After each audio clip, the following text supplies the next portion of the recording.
अशी नवनवीन कीर्तने व प्रवचने ऐकण्यासाठी आमच्या चॅनलला लाईक, शेअर व सबस्क्राईब करा.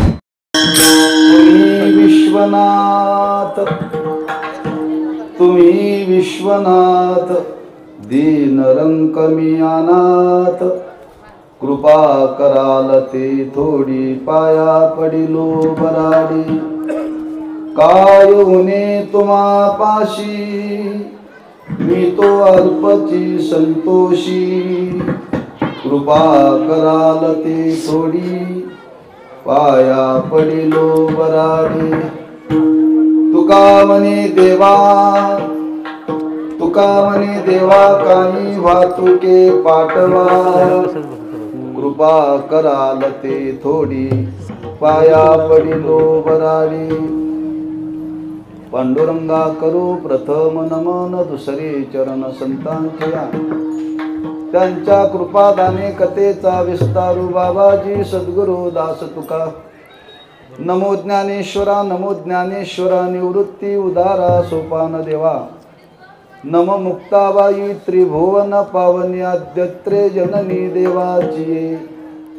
नमो सद्गुरु तुकया ज्ञानदीपा, नमो सद्गुरु सच्चिदानंद रूपा.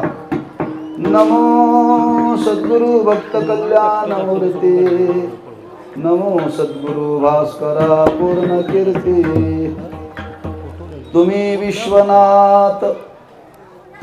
विश्वनाथ दीन रंक मी अनाथ, कृपा कराल ते थोडी पाया पडिलो बराडी. सेवेकरता निवडलेला अभंग श्रीमंत जगद्गुरु श्री तुकोबारांचा असून ज्या देवाची आज आपण प्राणप्रतिष्ठा केलेली आहे त्या देवाची ओळख करून देणारा अभंग आहे. ग्रामस्थ भाविक भक्त बेळगुंदी सर्वांच्या सहकार्याने हरिभक्तीपरायण डॉक्टर विश्वनाथ पाटील यांच्या मार्गदर्शनाखाली आणि त्या सोहळ्याचा आजचा हा मुख्य दिवस. बहुत दिस होती मज आस, आजी घडली रे सायास. फार दिवसापासून जी इच्छा होती ती आज सर्वांची इच्छा पूर्ण झालेली आहे. पूर्ण केला मनोरथ. इच्छा तर पूर्ण झालीच, पण संतांनी वर्णन केलेलं आहे ज्या दिवशी आपल्या गावामध्ये भगवंताचं अवतरण होईल तो दिवस सामान्य नाही बरं का. सोनियाचा दिवस आजी अमृते पाला, सोनियाचा दिवस आजी अमृते पाला, सोनियाचा दिवस आजी अमृते पाला,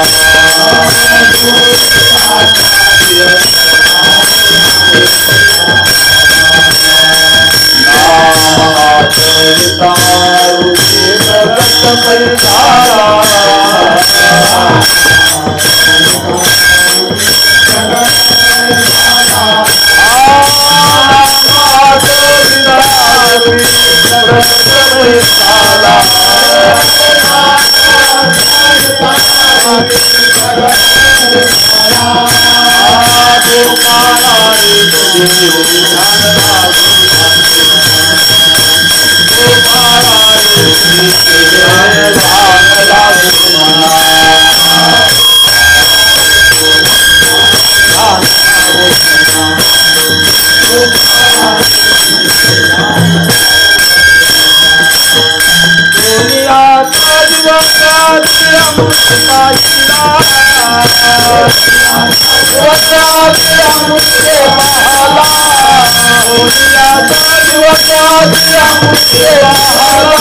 सोनियाचा दिवस आजी अमृते पाहला, नाम आठविता रूपे प्रगट पै झाला.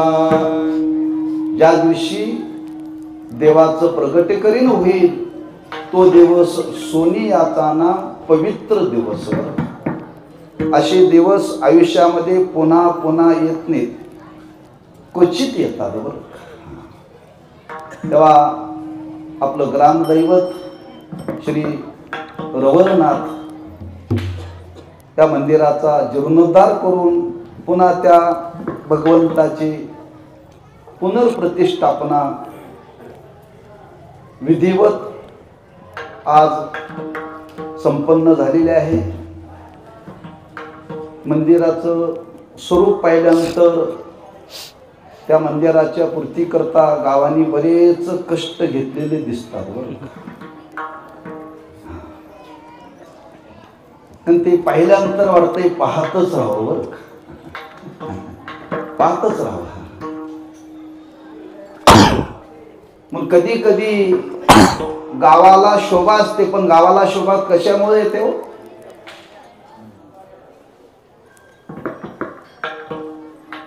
एखादा मंत्री जर गावात असेल तर ती गावाची शोभा नव्हे. असं भव्य आणि दिव्य मंदिर जर त्या गावामध्ये होत असेल तर त्या गावाची खरी शोभा आहे. बरं फार सुंदर रमणीय असं मंदिर उभं केलंय. बरं अतिशय. तुम्ही माझं कीर्तन ठेवलंय म्हणून मी तुमची स्तुती करालो नाही. बरं का मी त्यातला बोवा नाही. खरंच वास्तव ते वास्तव. बरं का लक्षात ठेवा. अतिशय सुंदर कार्य केलेलं आहे. मग त्या मंदिराची उभारणी आपण केलेली आहे.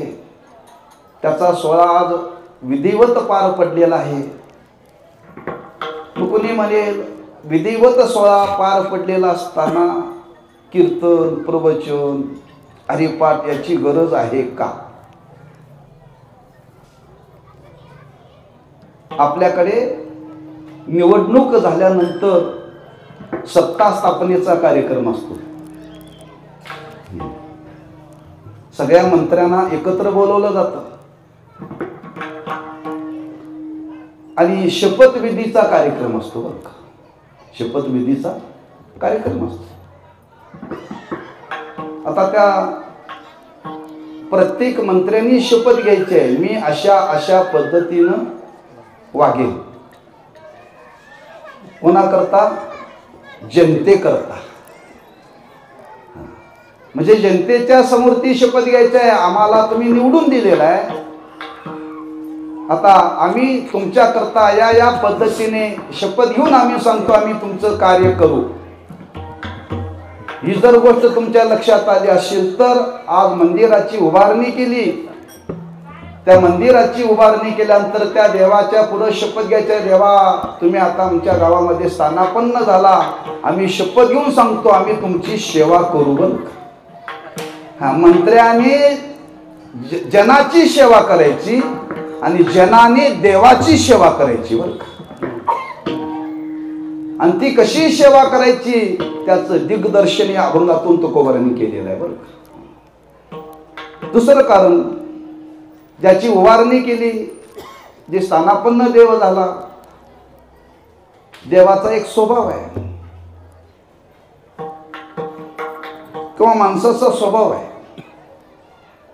माणसाला जर प्रसन्न करून घ्यायचं असेल तर काय करावं लागतं?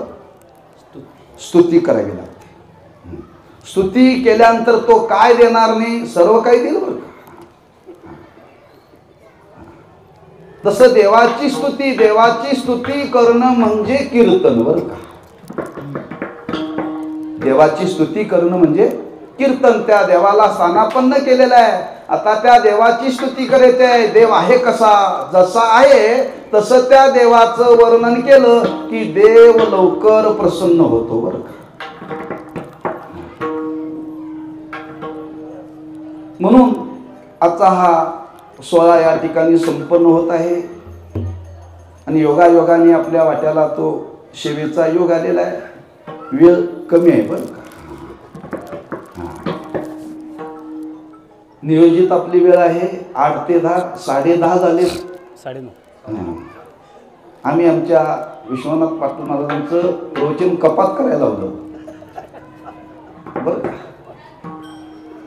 त्यांना सांगितलं वेळेमध्ये प्रवचन संपवा. ज्यावेळी नियोजनाचा हा कार्यक्रम चालू होता ते म्हणजे महाराज दीपोत्सव आहे आणि ती दीपोत्सवाला वेळ होतो, तेव्हा दीपोत्सव करू, घासभर खाऊ आणि तासभर कीर्तन करू. त्यांना म्हणलं दीपोत्सव झाल्या तासभर कीर्तन करू आणि घास अधिक खाऊ.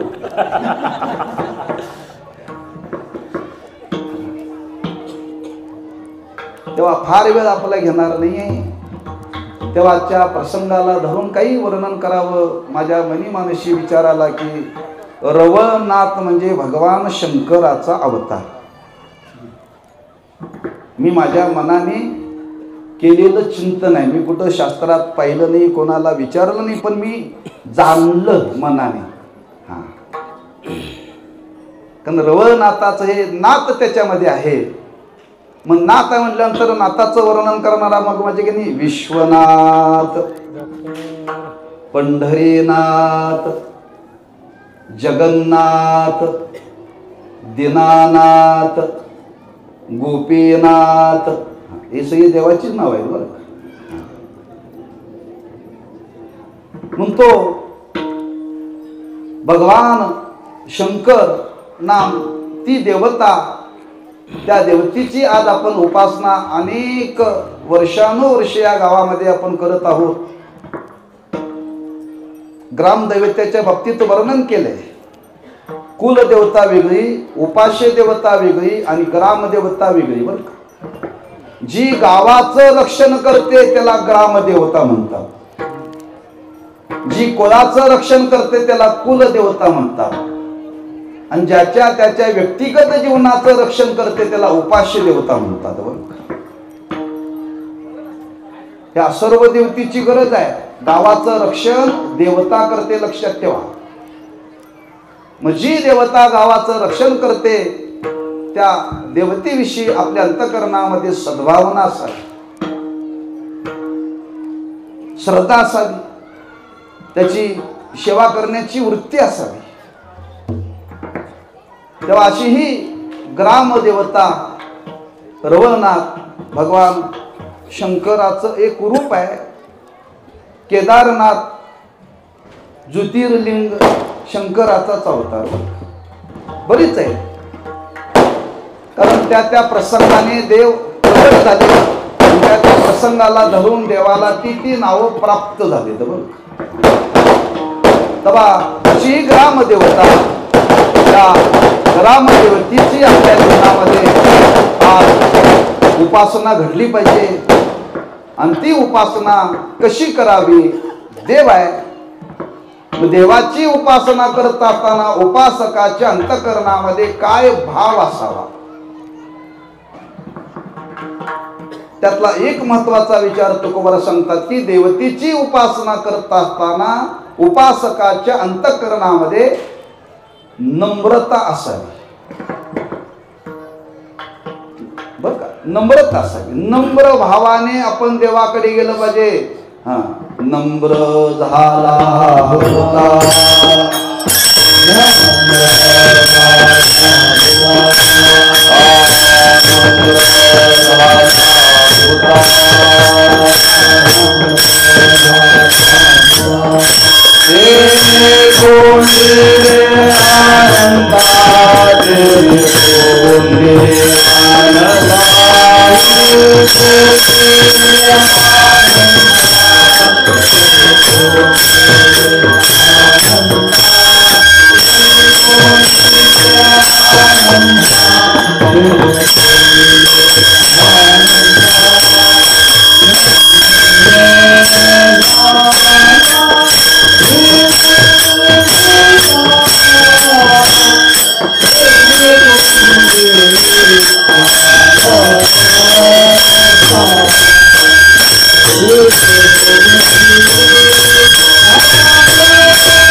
अनंता. देवाला वश करायचं आहे, देवाला वश करायचं आहे. देवाला वश करण्याकरता नम्रता फार महत्वाची आहे बरं का. तुम्ही महाभारतातला प्रसंग पहा. युद्ध करण्याचा संकल्प झाला तेव्हा देवाला भेटण्याकरता कौरवाचा प्रतिनिधी म्हणून दुर्योधन आणि पांडवांचा प्रतिनिधी म्हणून अर्जुन देवाकडे गेले. युद्ध करायचं आहे. आता युद्ध करण्याकरता देवाचं साह्य पाहिजे. दोघही साह्य मागण्याकरता देवाकडे गेलेत बरं का. आता गंमत आहे, एकच व्यक्ती दोन्ही बाजूला कसं काय साह्य करेल. पण दोघही गेलेले आणि जात असताना त्या पांडवांना त्यातलं वर्म माहिती होतं. देव झोपले होते आणि अशा अवस्थेमध्ये गेल्यानंतर दुर्योधन देवाच्या डोक्याकडे उभे राहिला आणि अर्जुन देवाच्या पायाजवळ उभे राहिला. पायाजवळ उभं राहणं हेच नम्रतेचं लक्षण आहे बरं. पायाजवळ उभं राहणं हेच नम्रतेचं लक्षण आहे. हा, उठल्या उठल्या देवाने पाहिलं, अर्जुन दिसला. अर्जुन कधी आला? दुर्योधन म्हटला, ए कृष्णा मी आधी आलोय. सांगायची गरज होती, माहिती नव्हतं देवाला कोण कुठून आलाय कसा आलाय, त्याला सांगावं लागतंय. पण अहंकार जागा झाला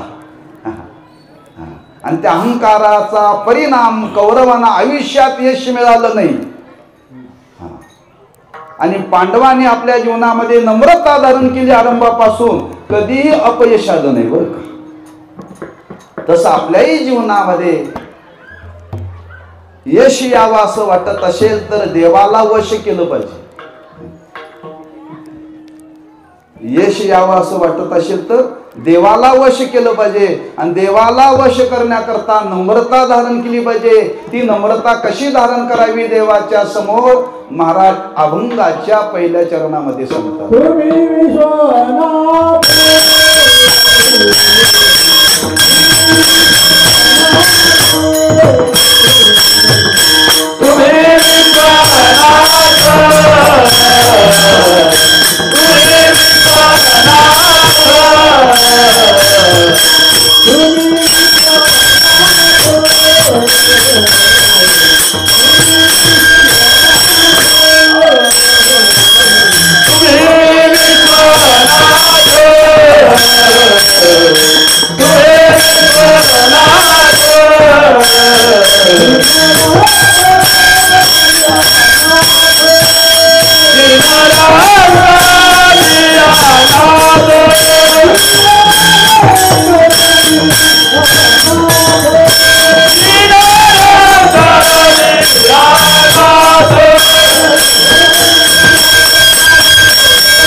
रंक मी अनाथ, इथं नम्रता व्यक्त केलेली आहे.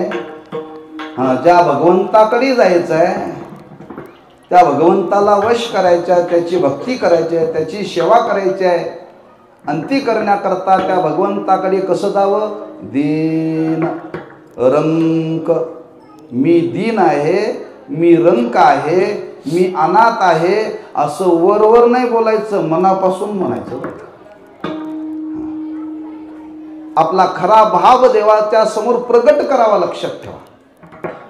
कारण ज्याच्या समोर जायचं आहे तो सामान्य नाही आहे, कारण तो विश्वाचा नाथ आहे. नाथ म्हणजे मालक. का हो, तुमचं विश्वनाथ नाव ठेवलंय, का ठेवलंय? मालक.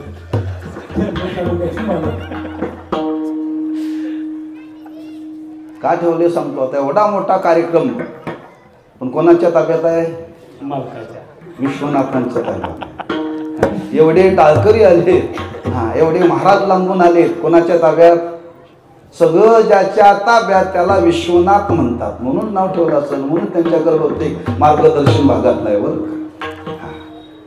का. सगळे आता गाव आणि गावाच्या साह्याने एवढा मोठा कार्यक्रम, पण आज 3 दिवस विश्वनाथ महाराज सांगतील ती दिशा. बरोबर आहे का नाही?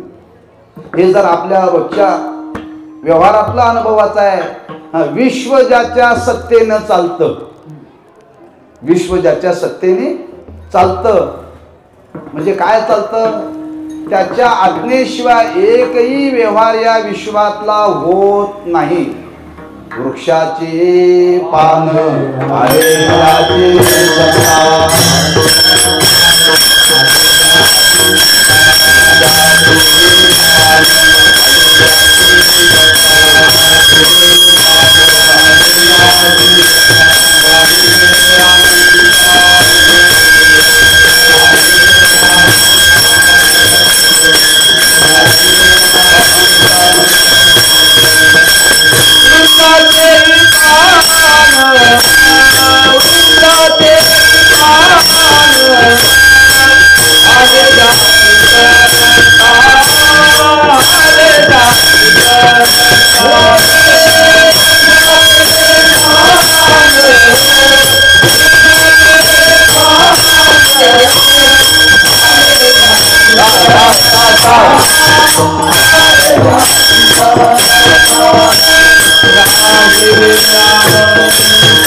पान हले ज्याची सत्ता,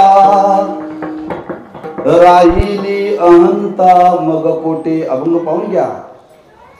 चाले हे शरीर कोणाचे सत्ते किंबहुना.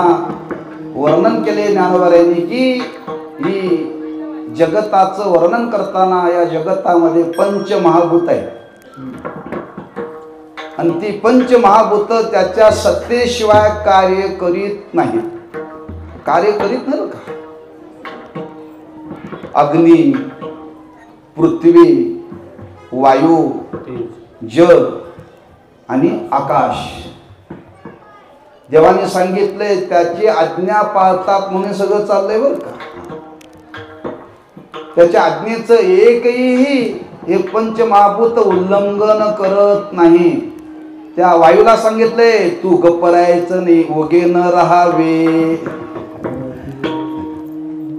वायू कधी जाग्यावर थांबत नाही, त्याला काम दिले तू सतत फिरत राहायचं. प्रत्येकाला काम दिलेले. पर्वताला सांगितलं डोंगर सोडून गावात यायचं नाही. समुद्राला सांगितलं समुद्र सोडून पुण्याला यायचं नाही.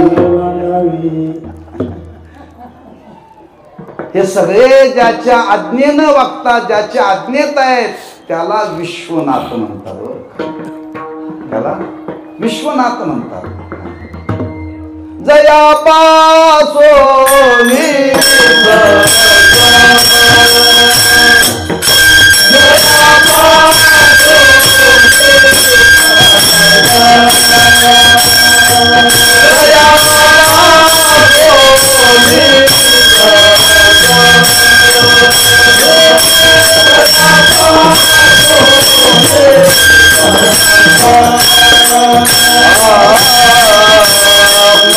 मंडल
पासोनी सकळ मही मंडळ हे झाले. याचंच भाषांतर निळवारे केले. एकले न कंटेचे म्हणून या येणे केले निर्माण 14 भुवने गगन चंद्र सूर्य मेघ तारांगणे 5 महाभूते भौतिके भिन्ने भिन्ने हो ऐसा लागविया माया सूत्रधारी. याला म्हणतात विश्वनाथ. मासा हा विश्वाचा नाथ. मग त्याच्याकडे जाताना कसं जावं? नम्रतेनं जावं बरं का. मोठ्यांच्याकडे जाताना आपण किती जरी मोठे असलो पण त्याच्याजवळ आपण लहानच आहोत बरं का. बापाच्या समोर मुलगा किती सत्तेने मोठा झाला तरी बापाच्या समोर तो लहानच आहे. का जन्म दिलाय त्याने. त्याला गाव साहेब म्हणत असेल पण बाप साहेब म्हणत नाही, बायाच म्हणतोय. का बापासमोर नम्रताच पाहिजे, लक्षात ठेवा. तसं आपण जगात कितीही मोठे झालो, ब्रह्मदेव जरी झालो तरी महाराजांनी वर्णन केले तो ब्रह्मदेव सुद्धा त्याच्या नाभी कमळात जन्माला आलाय. याची नाभी कमळा जन्म चतुरानना. बर नवरांची गौरव आहे काय. म्हणजे आज जगामध्ये आपण किती जरी मोठे असलो तरी त्या देवाच्या समोर आपण कोण आहोत? अनाथच आहोत, दीनच आहोत, रंकच आहोत. याच भावनेने आपण त्याच्याकडे गेलं पाहिजे. नमो विश्वरूपा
नमो विश्वरूपा तुम्ही विश्वनाथ.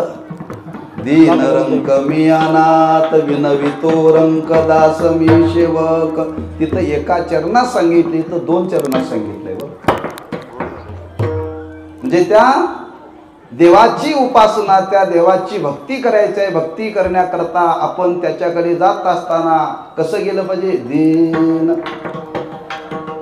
रंक मी अनाथ. देवा खरंच आम्ही दीन आहोत, आम्ही रंक आहोत, आम्ही अनाथ आहोत. दीन शब्द आहे. पहिली विनंती का दुसरी विनंती?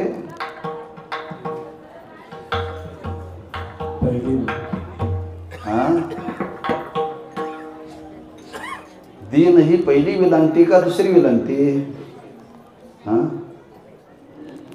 विचार करून बोला.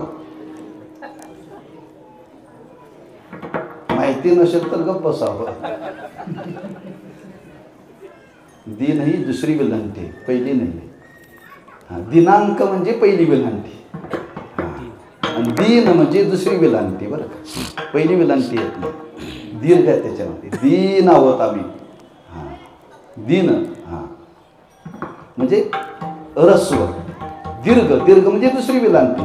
दीन. दीन कोणाला म्हणतात? ज्याचं जीवन इंद्रियाच्या अधीन आहे त्याला दीन म्हणतात. आमचं तुमचं जीवन इंद्रियांच्या अधीन आहे. दीनानी दुर्बळाशी सुखराशी हरिकटा इंद्रियांची दिने आम्ही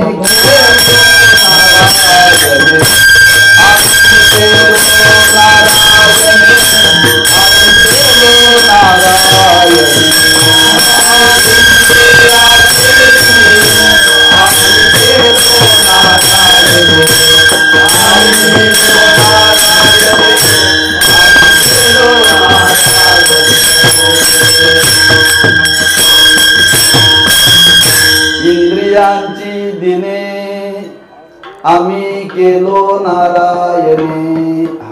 आम्हाला इंद्रियांच्या म्हणण्याप्रमाणे वागावं लागतं. बघा, प्रत्येकाने विचार करा, इंद्रिय आपला ऐकतात का आपण इंद्रियांचा ऐकतो? खरं बोला कीर्तनात. बरं का? आपण इंद्रियांचा ऐकतो.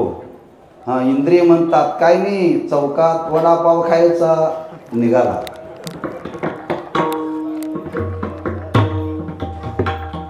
जी इंद्रिय मागेल, जी इंद्रिय इच्छा करेल ती पुरवण्याकरता आम्ही प्रयत्न करतोय.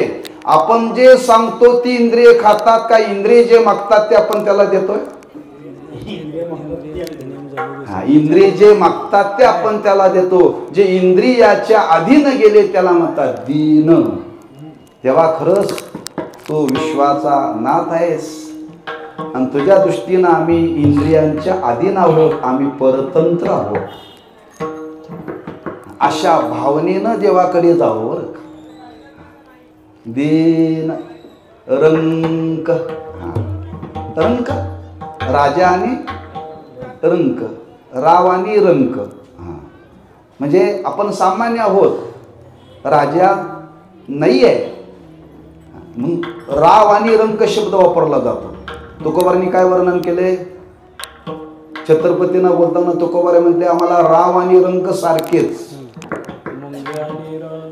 राव आणि रंक आम्हाला सारखेच. बरं का? पण देवाकडे जाताना मात्र राव वेगळा, रंक वेगळा. आणि तिथं राव जरी असला तरी रंक म्हणूनच गेलं पाहिजे. बरं, त्या भावनेनंच गेलं पाहिजे.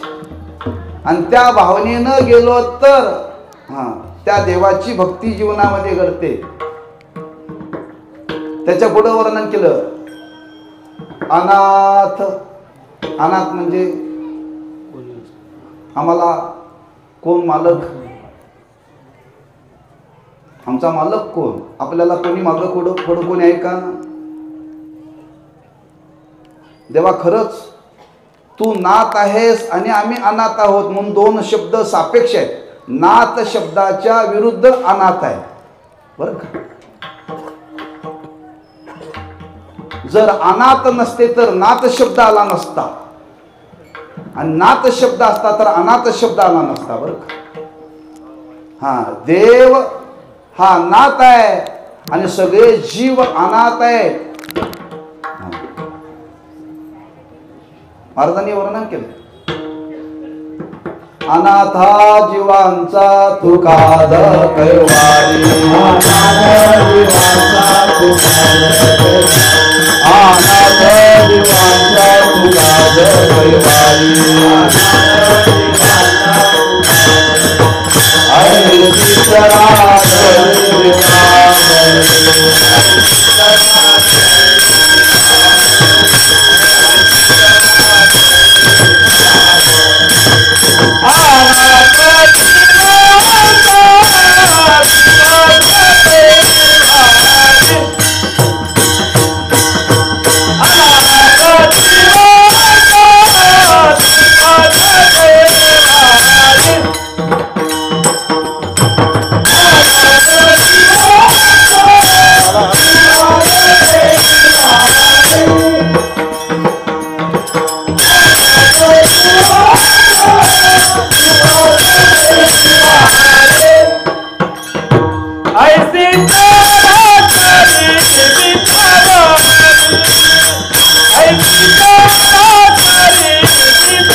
पंढरीच्या पतित पावना एक विज्ञापना, अनाथ जीवांचा तुकाज कैवारी, ऐशी चराचरी पितावरी, तू अनाथांचा कैवारी आहेस.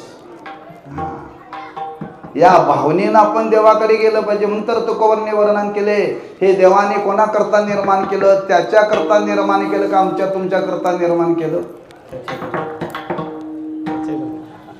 अहो आमच्या तुमच्या करता निर्माण केलं. तुका म्हणे आम्हा अनाथा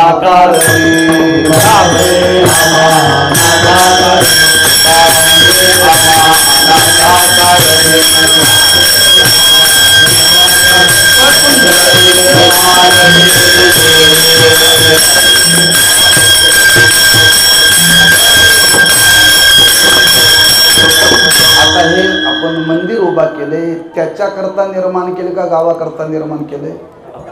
गावाकरता निर्माण केले.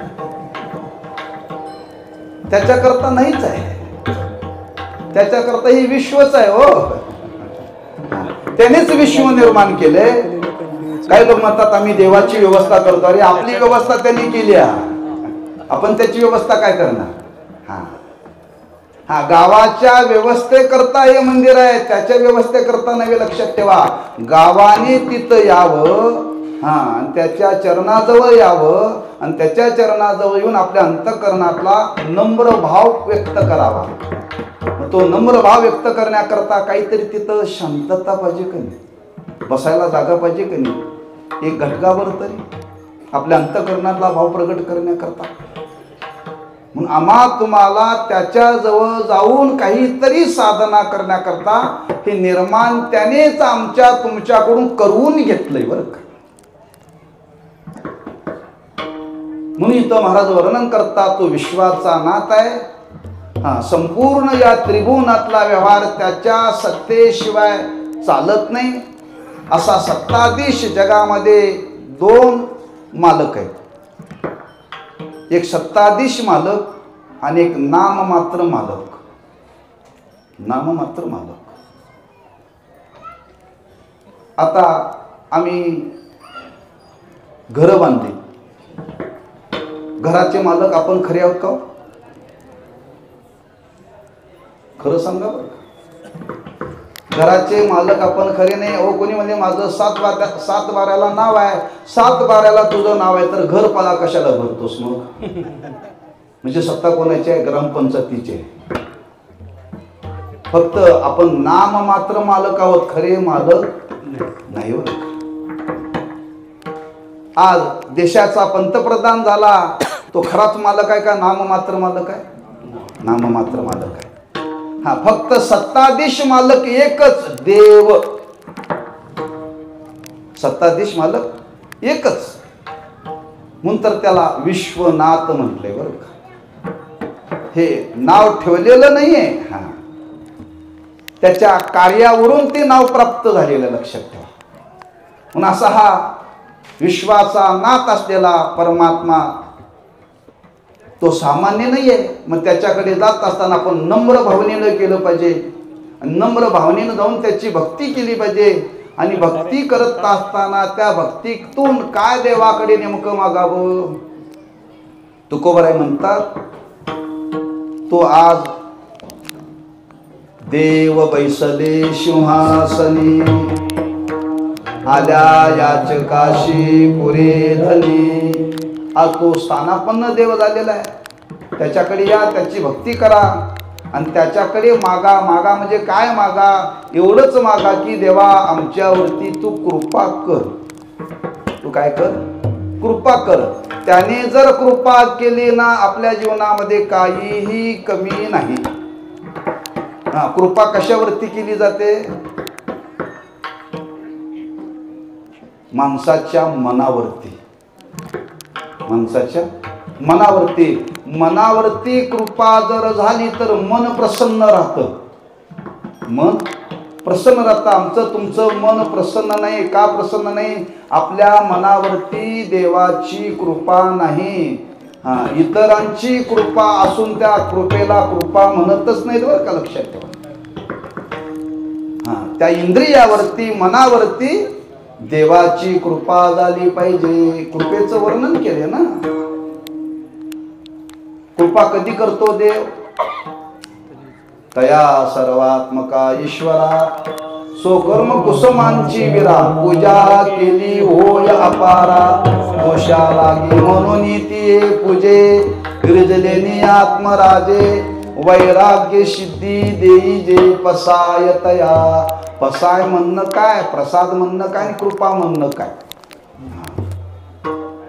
त्या ईश्वराची आपल्यावरती कृपा झाली पाहिजे. ज्याच्या जीवनामध्ये भगवंताची कृपा झाली, त्याच्या जीवनामध्ये जशी परिस्थिती आहे त्या परिस्थितीमध्ये तो आनंदाने जगू शकतो बरं का. जाता जाता गोष्ट लक्षात ठेवा, भगवंताच्या कृपेने परिस्थिती बदलत नाही, मनस्थिती चांगली राहते. मनस्थिती चांगली राहते. जर देवाच्या कृपेने सगळे गरीब जर श्रीमंत व्हायला लागले तर गरीब राहणारच नाही कोणी. गरीब कोणी राहणारच नाही. देवाच्या कृपेने सगळे रोगी जर निरोगी व्हायला लागले तर दवाखाने बंद पडतील. ही कृपा नव्हे बरं का. आपली मानसिकता चांगली राहिली पाहिजे. आणि ती मानसिकता चांगली राहण्याकरता देवाकडे याचना करावी लागते. काय काय याचना करावी लागते? देवा खरंच आमची एवढीच अपेक्षा आहे. काय अपेक्षा आहे? आमच्यावरती तू कृपा दृष्टी ठेव, आमच्यावरती तू कृपा कर. आणि कृपा कर म्हणजे नेमकं काय कर त्याचं वर्णन महाराज अभंगाच्या दुसऱ्या चरणात.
कराल ते थोडी, का शब्द वापरला असेल होतो कुमारीने? कृपा कराल ते थोडी, भरपूर करा का म्हटलं नाही, थोडीच करा का म्हटलं? कारण त्याचं कारण आहे, तुका म्हणे हा तो कृपेचा सागर, हा तो कृपेचा सागर आहे, त्याच्याकडे काही कमी नाही. त्याला सांगितलं फार करू नको पण थोडीशी कर. कृपा कराल ते थोडी. हा, ज्याच्याकडे पुष्कळ असताना ती माणसं थोडं ना काहीतरी देतात. बरं, ज्याच्याकडे थोडं असतात ती दुसऱ्याला काही देऊ शकत नाही, दुसऱ्याला काही देऊ शकत नाही. तो कृपेचा सागर आहे, कृपेचा सागर आहे. कोणीही त्याच्याकडे गेला तर तो सर्वांच्या वरती कृपा करतो. मग सर्वांच्या वरती कृपा करण्याकरताच देव आहे. देवा फार आम्हाला गरज नाही, कृपा कराल ती थोडी, पाया पडिलो बराडी. नतमस्तक आम्ही तुझ्या पायाजवळ होतो, आमच्यावरती थोडीशी कृपा कर. कृपा कर म्हणजे नेमकं काय कर? हा, कृपा शब्द हा फार श्रेष्ठ आहे बरं का, फार श्रेष्ठ आहे, सामान्य नाही आहे. आज लोक कुठेही तो शब्द वापरायला लागले, कुठेही वापरायला लागले बरं का, कशा करताही वापरायला लागले. एखाद्याचं लग्न जुळत नाही, फार वर्षांनी लग्न जुळलं, लोक म्हणतात देवाची कृपा झाली, देवाच्या कृपेने लग्न जुळत नाही.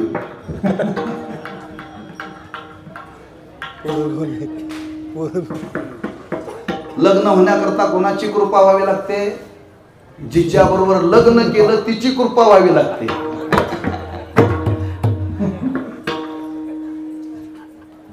एक प्रसंग आहे, ब्रह्मभूत नाना महाराज साखरे यांच्याकडे एक भक्त नेहमी यायचा बरं, नेहमी त्यांच्या सान्निध्यामध्ये यायचा.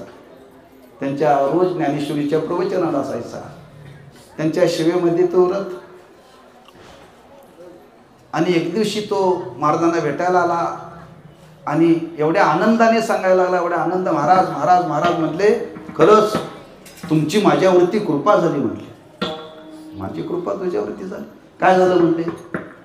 काय नाही म्हणले, महाराज फार वर्षापासून प्रयत्न करत होतो, लग्न जुळत नव्हतं, लग्न जुळालं, तुमची कृपा झाली. महाराज म्हटली माझी नाही, आता पण तुला वरायला कोणी तयार झालं नाही, जी बया वरायला तयार झाली तिची कृपा समज, माझी नाही.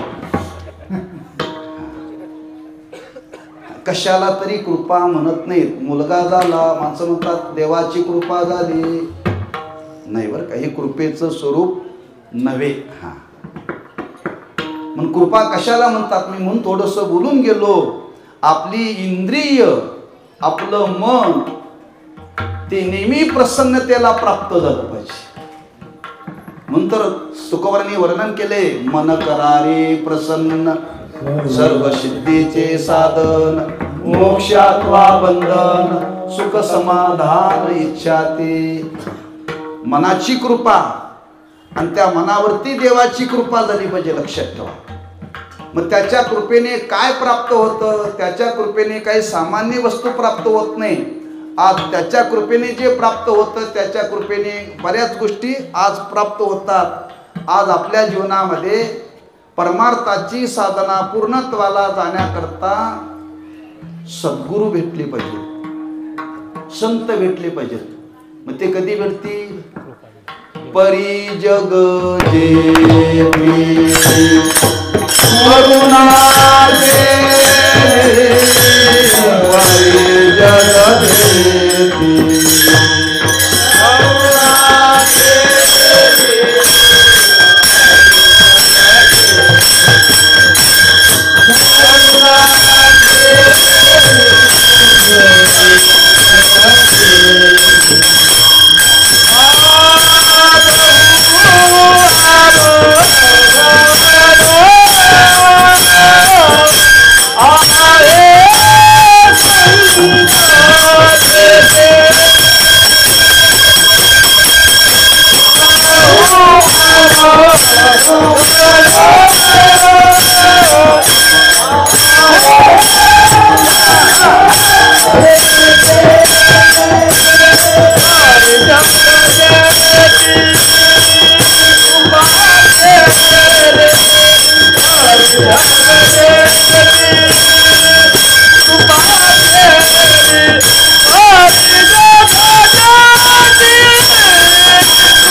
जगजेठी करुणा केली.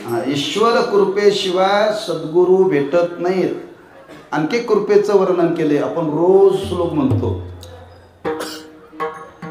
गीतेचं नमन म्हणताना मुखं करोति वाचालं पंगुं लंघयते गिरिं यत्कृपातमहं वन्दे कृष्णं वन्दे माधवं.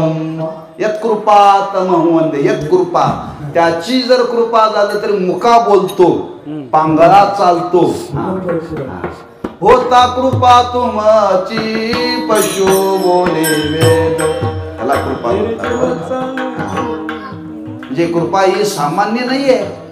म्हणून त्या भगवंताची भक्ती करावी, नम्र भावाने जावं, शरण्य भावाने जावं आणि त्याला म्हणावं एवढंच, कृपा कराल ते थोडी पाया पडिलो बराडी. आपण सामान्य नाही, आपण विश्वाचे नाथ आहात. आम्ही मागण्याकरता तुमच्याकडे आलो. आम्ही तशी हवेखोर नाही बरं का. आम्हाला फार तुझ्याकडे मागायचं नाही. तू विश्वाचा नाथ आहे. कर्तुम अकर्तुम अन्यथा कर्तुम असं सामर्थ्य आहे. पण ते सामर्थ्य देवा तुझं तुझ्याजवळ राहू दे. आम्हाला फार तुझ्याकडे मागायचं नाही. तू सर्व शक्ती सहित संपन्न आहे. सर्व शक्ती सहित संपन्न आहे. मग सर्व शक्ती सहित जरी संपन्न असला तरी आम्हाला देवा तुझ्याकडे सगळं काय मागायचं नाही याची जाणीव करून देतात. काय गुणी तुम्हापाशी. देवाजवळ काय कमी आहे? हो काहीच कमी नाही. पण महाराज म्हणतात अल्पची संतोषी. आम्हाला फार देवा तुझ्याकडे मागायचं नाही. तुझ्याकडे काही उण नाही, काही कमी नाही. फक्त एकच आम्हाला मागायचं आहे, ते तुझ्याशिवाय कुठेही मिळू शकत नाही. तेच आम्हाला दे. आणि ते जर मागणं काय असेल तर प्रेम. ते प्रेम भगवंताच्या कृपेशिवाय मिळू शकत नाही. आणि तेच मागणं त्या देवाकडे तुकोबरांनी केलं. तुका म्हणे देवा काही भातुके पाठवा कृपा कराल ते थोडी पाया पडिलो बराडी विठोबा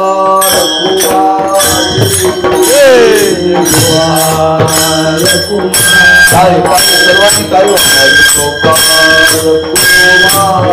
कराल ते थोडी पाया पडिलो बराडी. ज्या भगवंताची भक्ती करायची आहे तो सामान्य नाही आहे. सर्व शक्तीने संपन्न आहे. आमच्या तुमच्या जीवनामध्ये सुद्धा बरीच काही अंशाने संपन्नता आहे, पण समाधान नाही आहे. संपत्ती मिळाल्यानंतर समाधान होतं का? संतती मिळाल्यानंतर समाधान होतं का? सत्ता मिळाल्यानंतर समाधान होतं? यातलं काहीही मिळालं तरी समाधान नाही आहे. का नाही आहे? आज सर्व काही आमच्या तुमच्या जीवनामध्ये आहे, पण जे समाधान मिळण्याकरता जे लागतं ते प्रेम आमच्या तुमच्या जवळ नाही आहे. प्रेमाशिवाय समाधान नाही. प्रेम सुख दे, प्रेम सुख दे, प्रेमाविना नाही समाधान. एक विचारतो आपल्याला, माझ्या विचारण्याचा गैरसमज करून घेऊ नका. बायको सुंदर असावी का प्रेमळ असावी? शिकलेली असावी का प्रेमळ असावी? शिकलेली आहे, सुंदर आहे, पण रोज शिवीशिवाय आरती करत नाही. बोलण्यात नम्रताच नाही तिच्यात. प्रेमळपणा असावा जीवनामध्ये बरं का. आणि प्रेमळपणा असेल तर माणसाचं जीवन सुखाने माणसाला जगता येतं. आज जीवनामध्ये सर्व काही संपन्नता आहे. कितीही तुम्ही जीवनामध्ये काही काही गोष्टी मिळवा, पण समाधान येत नाही. का? प्रेमच नाही आहे. मग हे प्रेम कुठं मिळतं? देवानी कृपा केली तर. देवाच्या कृपेशिवाय प्रेम मिळत नाही. मग देवा आमच्यावरती तू कृपा कर, आणि कृपा करून आम्हाला एवढंच दे. काय दे? तुका म्हणे देवा काही भातुके पाठवा, मज भिका काही देवा, प्रेम भातुके पाठवा, प्रेम भातुके पाठवा, प्रेम भातुके पाठवा.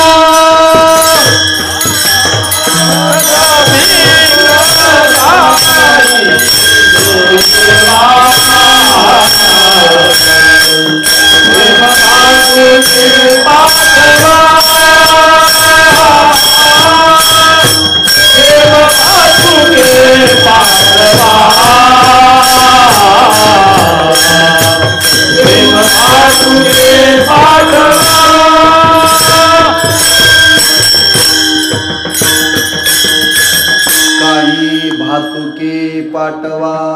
तिथं काही शब्द वापरला आणि तिथं शब्द वापरला प्रेम भातुके पाठवा. प्रेमाची गरज आहे, आणि प्रेम हे भगवंताच्या कृपेशिवाय मिळत नाही. प्रेम हे देवाचे देणे, देह भाव जाय जेणे, न धरावी मनी देश शुद्धी काची. म्हणून आज त्या भगवंताची भक्ती कशा करता करायची? आमच्या तुमच्यामध्ये प्रेम निर्माण व्हावं. प्रेम हे विकत मिळत नाही. प्रेम हे विकत मिळत नाही. देवाने दिलं तरच प्रेम मिळतं, लक्षात ठेवा. म्हणून मी बोलून गेलो, सुंदर मिळेल, शिकलेली मिळेल, श्रीमंत घरातली मिळेल, पण प्रेमळ मिळणार नाही बरं का. ती श्रीमंत असावी, घरातली असावी, शिकलेली असावी, सुंदर असावी, पण प्रेमळ असावी. मग त्याचा संसार सुखाचा बरं का. मग असं प्रेम कुठं मिळतं? त्या विश्वनाथाजवळ. कधी मिळतं? तिथं जाऊन वाकावं लागतं, नम्र व्हावं लागतं. म्हणून त्या मंदिरात आपण उभं केलेलं आहे. त्या देवाच्या जवळ जाण्याकरता गर्भ मंदिर आहे, आणि त्याची चौकट लहान आहे. वाकल्याशिवाय आत जाता येत नाही बरं का. वाकल्याशिवाय आत जाता येत नाही. देवाजवळ जाण्याकरता वाकावं लागतं, म्हणजे नम्र व्हावं लागतं. नम्र झालं तर तो आपल्यावरती कृपा करतो, एरवी तो कृपा करत नाही. म्हणून तुकोबाराय म्हणतात तो देव सामान्य नाही, विश्वाचा नाथ आहे. त्याला काही द्यावं लागत नाही, त्याच्याकडे नम्र भावनेनं आपल्याला जायचं आहे. आणि ती नम्रता ठेवून जर आपण त्याची भक्ती जीवनामध्ये जर केली तर तो आपल्यावरती कृपा करतो. आणि त्याची जर कृपा झाली तर मग काय प्रेमाला कमी नाही बरं का. तुका म्हणे देवा काही भातुके पाठवा, कृपा कराल ते थोडी, पाया पडिलो बराडी. ज्ञानेश्वर माऊली ज्ञानराज माऊली तुकाराम ज्ञानेश्वर माऊली ज्ञानराज माऊली तुकाराम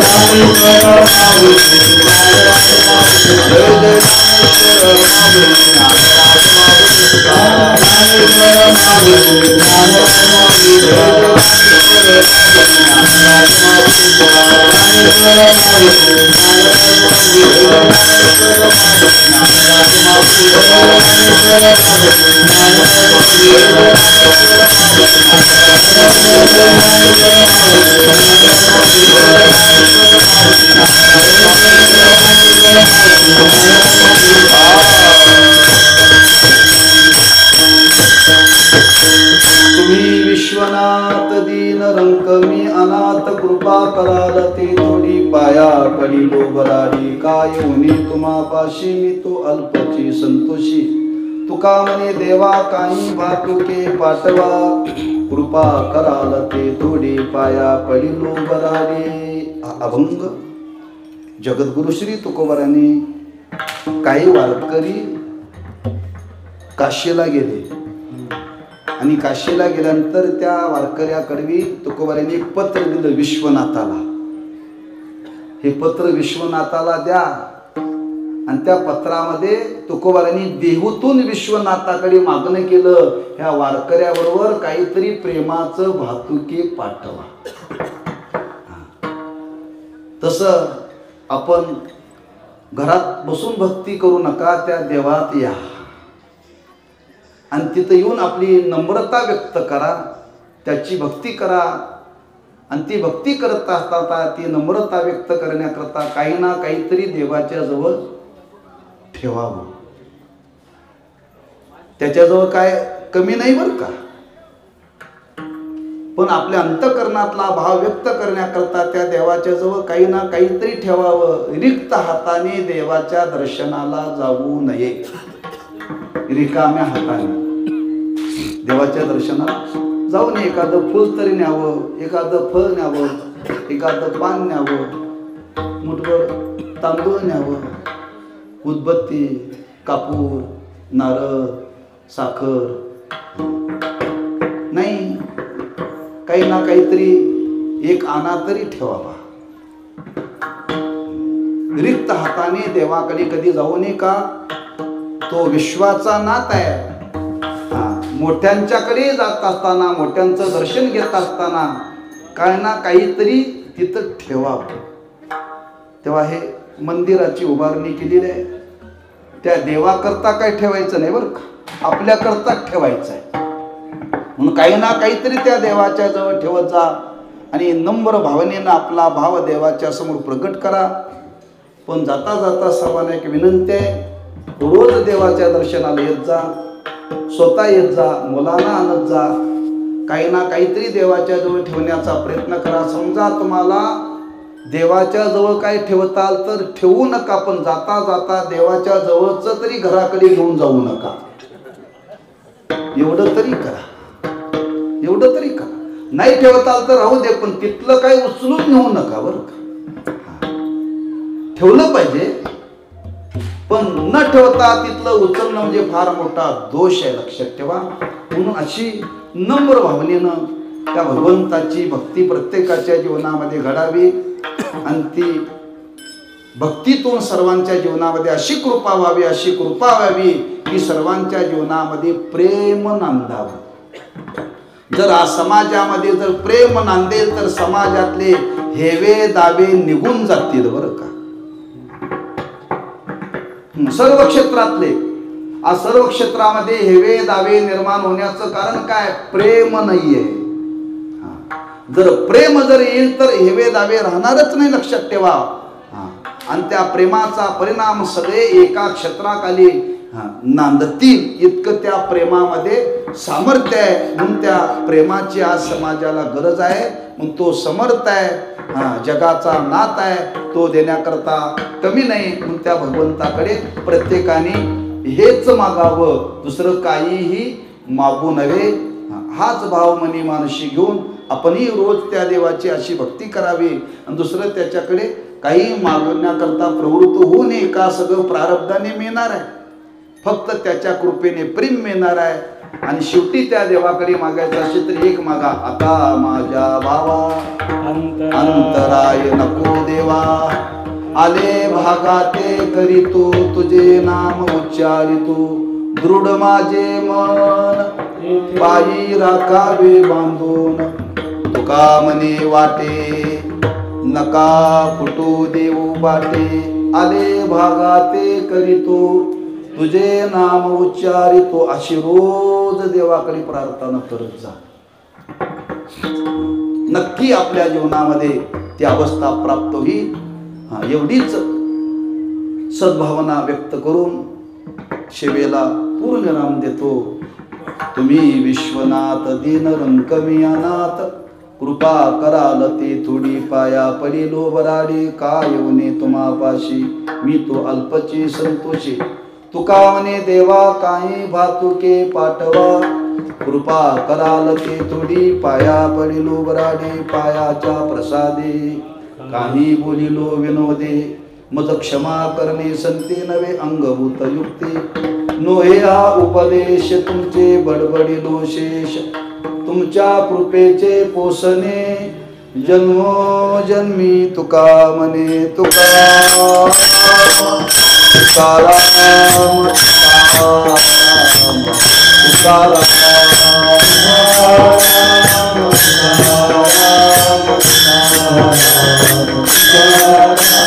तुकाराम तुकाराम